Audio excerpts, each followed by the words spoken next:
Темірбек Жүргенов атындағы номер 80 мектеп гимназиясының 3 сынып оқушысы Шамшадинова Үнжу. Мұқағали Мақатаев тілектеске: Ей бауырым, көтерсеңші басыңды, Алатаудың асқарына күннің нұры шашылды. Қыс тіршілік, міне тағы мойныңа асылды да саусағымен сипағандай шашыңды. Көтер басты, тұр орныңнан, терезеге қарашы. Неткен тұнық, неткен қымбат жер мен көктің арасы. Неткен жақын бұл ғаламда адамзаттың баласы. Бауырым-ау, жи күшіңді, терезеге қарашы. Жата берме ауыр дертке басырып. Әне біреу бара жатыр жұмысына асығып. Автобустан қалып қойған және біреу ашынып. Әттең, айналайын, көңілі қалдауы басылып.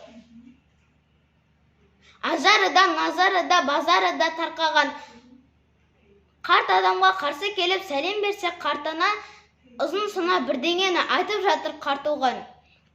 Мына жолмен уайымсыз әлі талай өтерсің, шыға алмаған асуыңа аман болсаң жетерсің. Ей бауырым, басыңды бір көтерші. Мынау қызық дүниені қалай қиып кетерсің?